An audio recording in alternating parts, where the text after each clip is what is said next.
اجالا اسلام میں استاذ کا کردار نرالا۔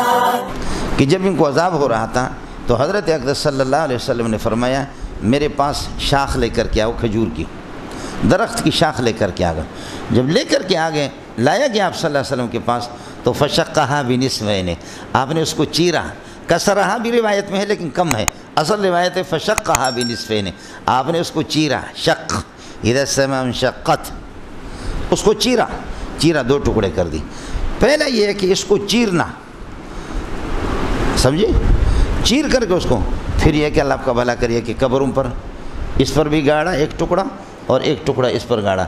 فرمایا لعلہ یخفف عنہما ما لم یبسا، لعلہ میں ہو ضمیر شان ہے، میرے والد صاحب کی طرف راجع ہے، سمجھ رہی میں ہے کہ نہیں؟ شاید عذاب ان سے اللہ یا لعل عذاب یخفف عنہما، عذاب ان سے ٹل جائے گا، ہلکا ہو جائے گا، ما لم یبسا، جب تک یہ دونوں شاخیں خشک نہیں ہونے پائیں گے۔ عام محدثین اس کا ترجمہ یہ کرتے، اس کو بھی ذرا یاد کر لینا۔ اب اس سے کہ نبی پاک صلی اللہ علیہ وسلم نے آپ نے یہ کہ تر درخت اور ہریالی آپ نے یہ کہ قبروں پر گاڑا ہے، لہذا ہم پھولیں قبروں پر پھول چڑھائیں گے۔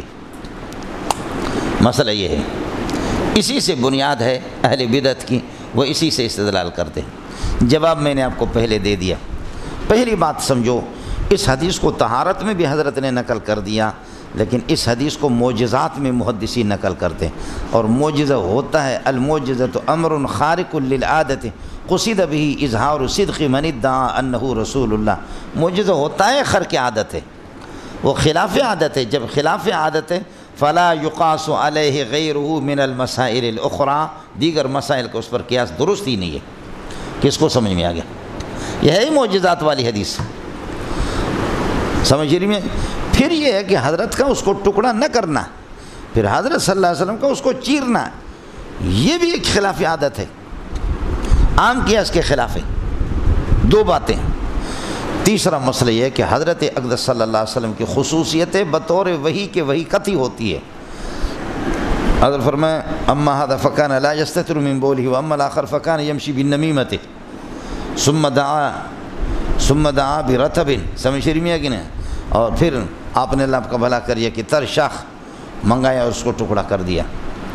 یہ حضرت کی خصوصیت ہے، اور حضرت کو قطعی طور پر معلوم ہو گیا کہ یہ بھی معذب ہے، انما یعذبان، اور یہ بھی معذب ہے۔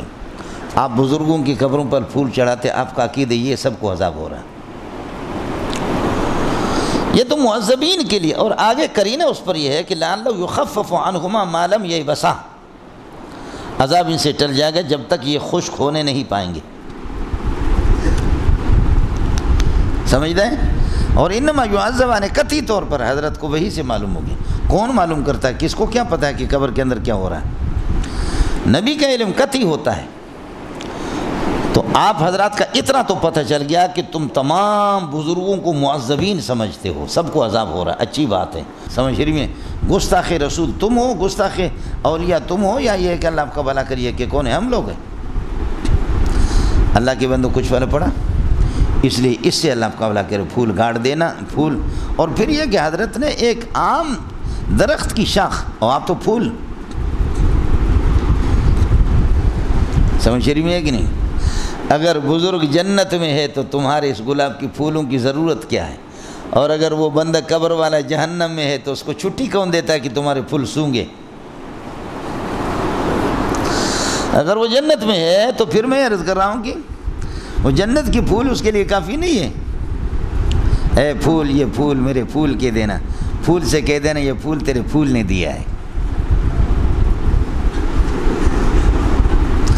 کچھ بلا پڑ گیا؟